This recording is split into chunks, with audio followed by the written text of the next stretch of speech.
Alaikum. Salam. Bonjour Mohamed. Bonjour Karim. Alors, tu peux te présenter rapidement? Ider Mohamed, président de l'association pour la protection de l'environnement de Benizgan. Association créée en 89 et elle est spécialisée dans l'environnement, la protection de l'environnement, patrimoine, tourisme responsable, et tout ça. D'accord. L'agroécologie surtout. D'accord. Vos principales actions là depuis, on va dire, ces trois dernières années, c'est quoi? Si tu pouvais me les résumer en quelques phrases. Parce que je sais que vous êtes très actif. Oh, voilà. On va dire les grandes lignes. On a fait des projets dans la restauration des ouvrages hydrauliques. D'accord. Après, on a lancé des petits projets dans le renforcement des capacités des acteurs voisins. D'accord. Voilà, on a fait des sortes de formations et surtout ce qui concerne l'agroécologie. D'accord. Alors, l'agroécologie, la culture oasienne, c'est quoi le lien? Ah ben, c'est un lien très étroit, quoi. Très ouais, c'est une question qui n'est pas innocente que je te pose. Alors, est-ce que tu peux me parler justement de cette corrélation vraiment quasi viscérale entre cette culture et l'agroéconomie, l'agroécologie, la permaculture?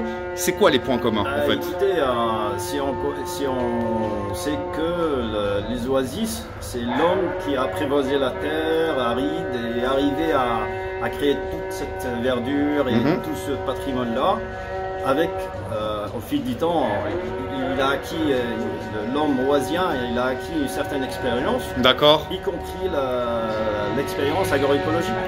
Il a l'expérience d'une économie circulaire. Oui, voilà. Il y a une expérience de la sobriété créative, voilà. Qana'a. Il y a une expérience de la gestion de l'eau, de la démocratie aussi, parce que c'est aussi la culture oasienne, si je ne me trompe, hein, tu vas me dire si je ne m'abuse, c'est aussi à travers la gestion de l'eau et la gestion d'autres ressources, c'est aussi un système démocratique en fait, d'organisation sociale.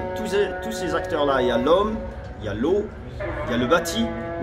Voilà. Donc, on retrouve il y a toute une relation vraiment symbiotique entre l'homme et la nature. Voilà. Et c'est vrai qu'on retrouve un petit peu tous les principes de la permaculture.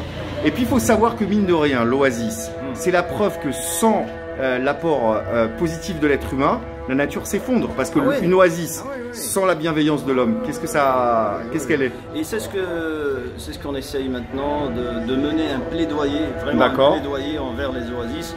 Parce que là, c'est un modèle de lutte contre les phénomènes que connaît la Terre, tels que la désertification et les changements climatiques. D'accord. Parce que là, dans les oasis, on trouve la solution, on trouve la réponse.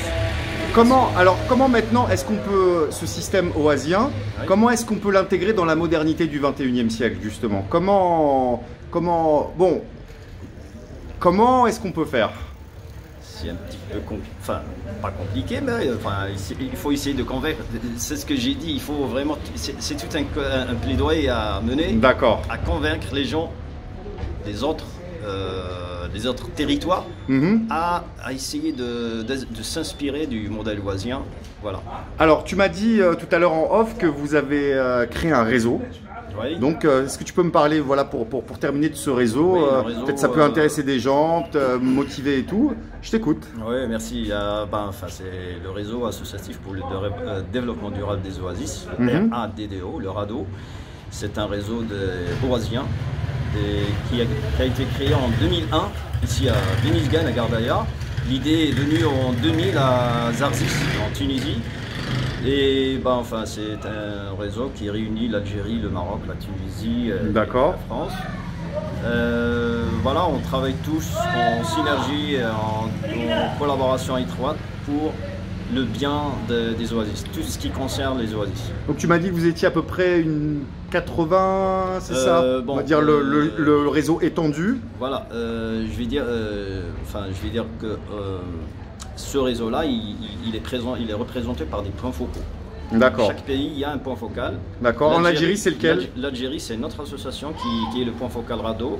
Donc, de notre part, on essaye de créer le réseau RADO Algérie. D'accord. Dans le cadre de notre projet d'Oasis, on est arrivé à cibler dans une vingtaine, 25 associations qui composent vraiment le noyau dur Rado Algérie. Combien de wilayas à peu près, comme ça? À peu près dans les 6 wilayas, 7 wilayas à peu près. D'accord, ok.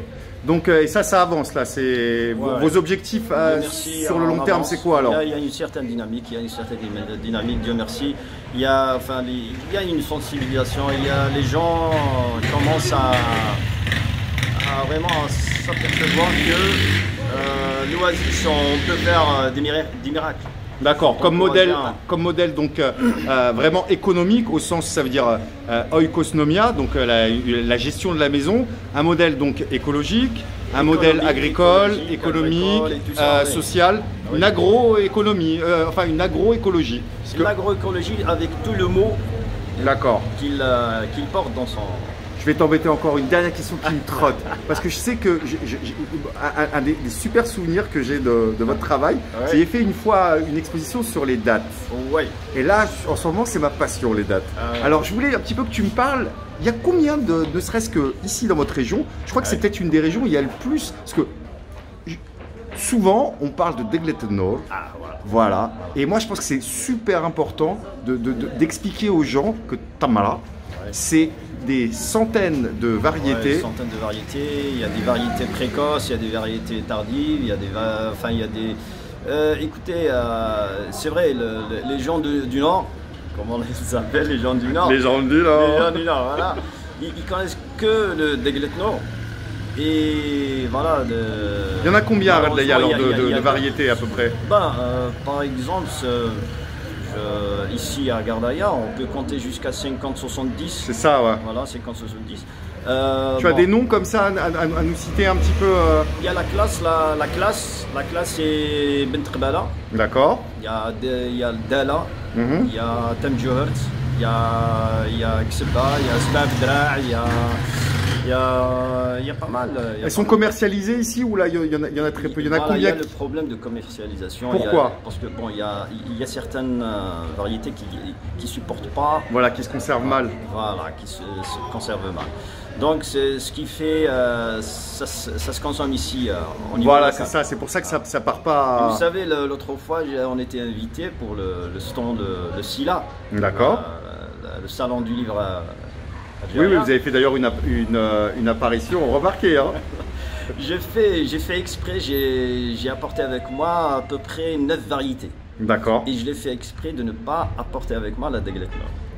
Et bon, c'était l'occasion de présenter un livre sur le palmier daté de notre ami Nordé Ben Sadoun, que je salue très bien. Et au cours de la présentation du livre, j'ai fait une série de dégustations des variétés. Les présents, ils étaient vraiment... Moi, je pense que vraiment, pour la conclusion, c'est que en fait, la date, quelque part, notre rapport à la date aujourd'hui en Algérie, il est le même qu'on est avec la culture.